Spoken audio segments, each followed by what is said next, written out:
selamat datang di ruang ngobrol santai bareng aku, Adi Ari. Dan aku Lisa. Untuk hari ini kita akan bahas topik yang sering dipelajari tapi jarang dibahas dengan seru, yaitu sejarah dan juga perkembangan kurikulum di Indonesia. Dan jangan salah ya, ternyata kurikulum tuh udah gonta-ganti aja kayak tren rambut zaman sekarang. Dan jadi untuk sekarang kita siap-siap ya, karena kita bakal ngajak kalian semua untuk nostalgia kurikulum dari yang jadul sampai yang kekinian. Betul banget Lisa. Nah, dari zaman Belanda sampai kurikulum merdeka, banyak yang mengalami perubahan, kayak mantan yang udah punya pasangan baru ya pastinya. Nah, ternyata kurikulum itu bukan cuma soal buku pelajaran, tapi juga cerita panjang tentang bagaimana pendidikan kita dibentuk dari masa ke masa. Nah, ada yang dulu hanya mengandalkan hafalan saja, ada juga yang bikin otak sampai jungkir balik karena tugas proyek. Semuanya pasti mempunyai cerita tersendiri. Nah, kurikulum itu ibaratkan peta jalan dalam dunia pendidikan. Tanpa kurikulum, proses belajar mengajar tidak akan berjalan dengan lancar atau tidak akan terarah. Tapi kurikulum juga nggak selalu sama loh. Kadang rutenya lurus, kadang mutar-mutar, tapi ujungnya tetap ingin kita pintar dan berkarakter. Ya, itu betul banget ya guys. Jadi dari zaman dulu sampai sekarang, kurikulum di Indonesia itu sudah mengalami banyak sekali perubahan. Nah, yuk langsung aja kita bahas bareng sejarah dan perkembangan kurikulum di Indonesia. Tapi sebelum itu boleh banget disiapin dulu cemilannya supaya nggak ngantuk. Dan catatan, nanti siapa tahu bisa dibahas bareng dosen atau bisa jadi masuk soal ujian kalian. Oke, kita mulai aja ya. Mengenai awal mula kurikulum yang ada di Indonesia.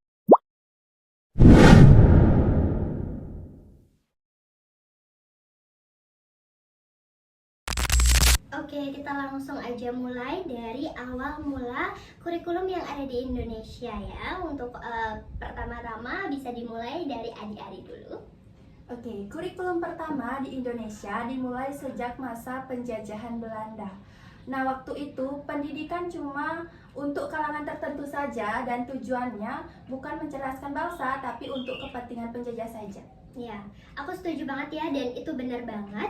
Jadi baru setelah Indonesia merdeka itu di tahun 1945, barulah pendidikan itu diarahkan untuk membangun bangsa. Jadi, kurikulum pertama setelah merdeka itu muncul pada tahun 1947, yang namanya itu Rencana Pelajaran 1947. Nah, tapi waktu itu belum disebut dengan kurikulum ya pastinya. Fokusnya masih pada penanaman nilai, karakter, dan kebangsaan. Ya, nah jadi sejak itu kurikulum itu terus berkembang. Nah, kita kasih highlight aja ya, supaya mudah diingat.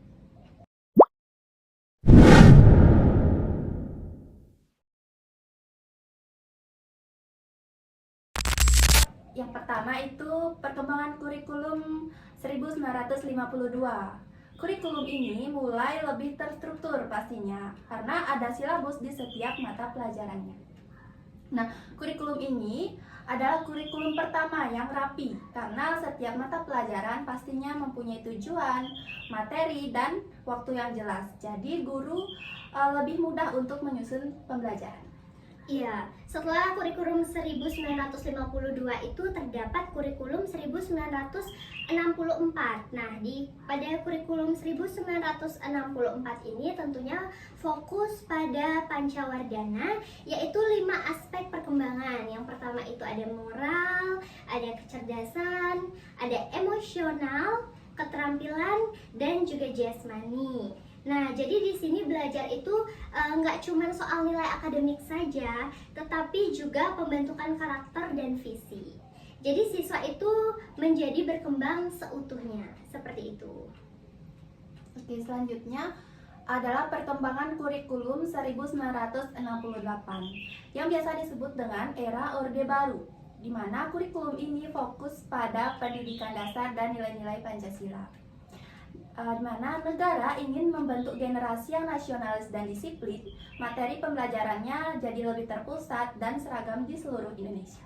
Iya, jadi selanjutnya itu kita lanjutkan ya, ada kurikulum 1975, di mana kurikulum ini tuh lebih teknis, Ari. Jadi dia itu guru wajib membuat RPP, di mana pembelajaran itu mulai dirancang langkah demi langkah dengan adanya tujuan pembelajaran, kegiatan, evaluasi.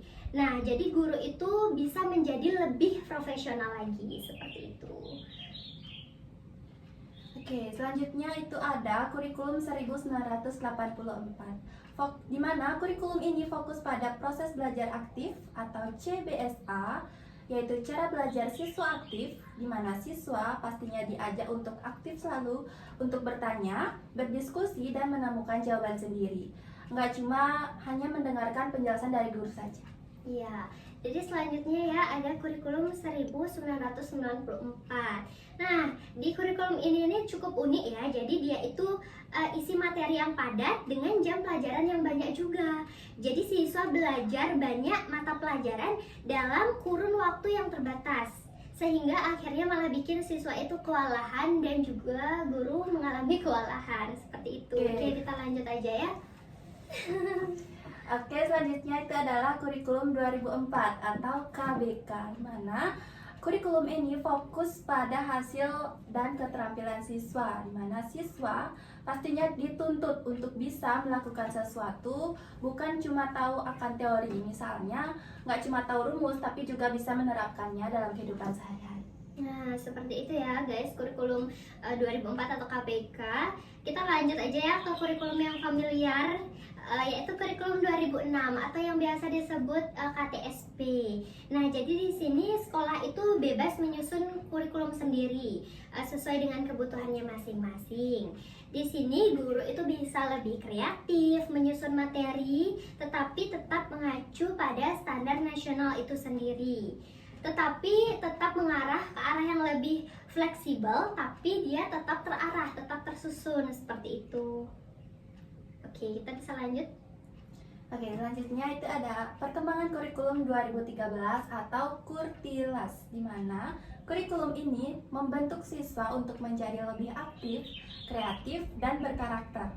Ada pendekatan tematik integratif di dalamnya, di mana penilaian sikap, pengetahuan, dan keterampilan.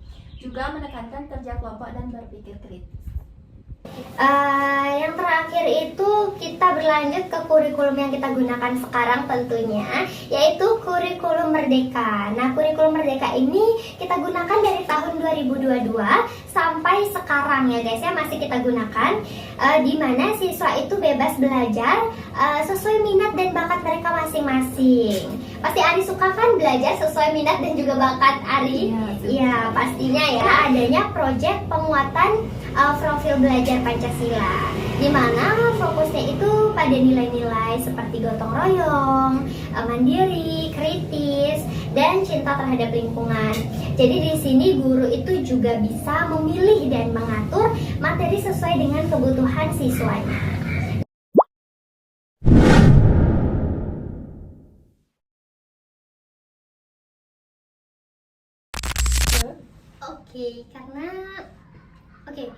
Jadi kurikulum Merdeka ini kan kurikulum yang kita gunakan pada saat ini ya, Ri.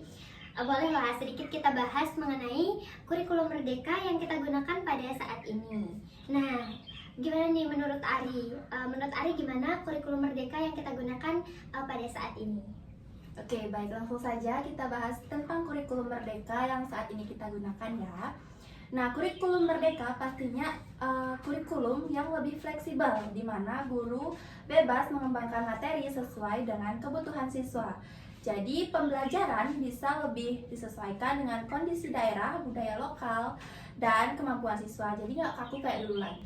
Oke, jadi aku setuju banget ya dengan pendapat Adi Ari yang tadi. Nah, selain itu, ada juga di kurikulum Merdeka ini yang namanya itu proyek penguatan profil pelajar Pancasila. Nah, jadi tujuannya di sini itu adalah membentuk karakter siswa yang pastinya itu yang berakhlak, yang kreatif, yang mandiri, dan juga cinta terhadap lingkungan.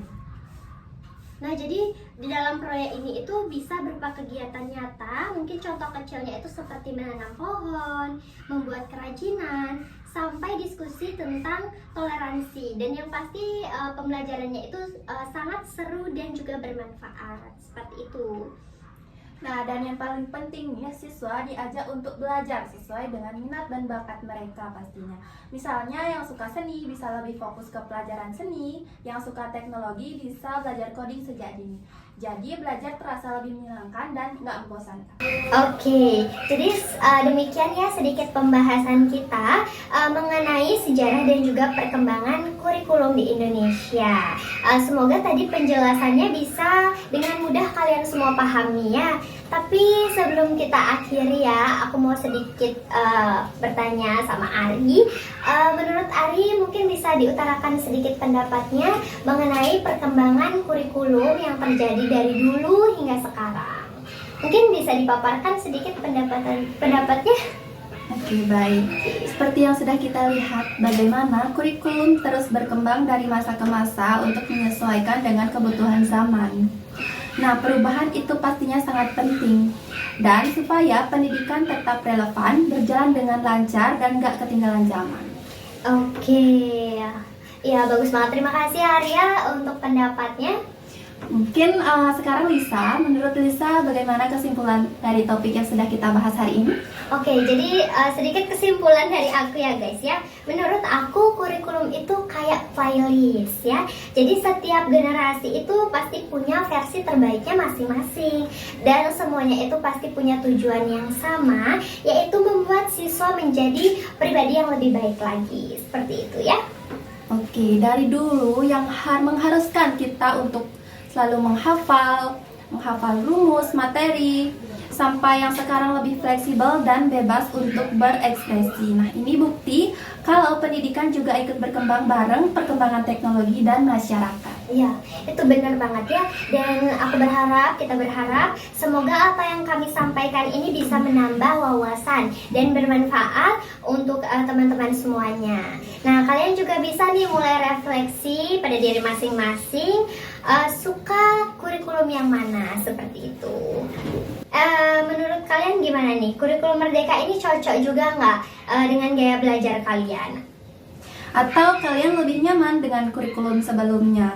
Tulis pendapat kalian di kolom komentar ya. Oke, dan kalau ada saran ataupun kritik dan juga topik lain yang pengen kalian bahas, jangan ragu buat kasih tahu kami. Baik, sekian pemaparan materi tentang sejarah dan perkembangan kurikulum di Indonesia yang kami bawakan pada hari ini. Kami ucapkan terima kasih banyak dan sampai bertemu di lain waktu. Terima kasih.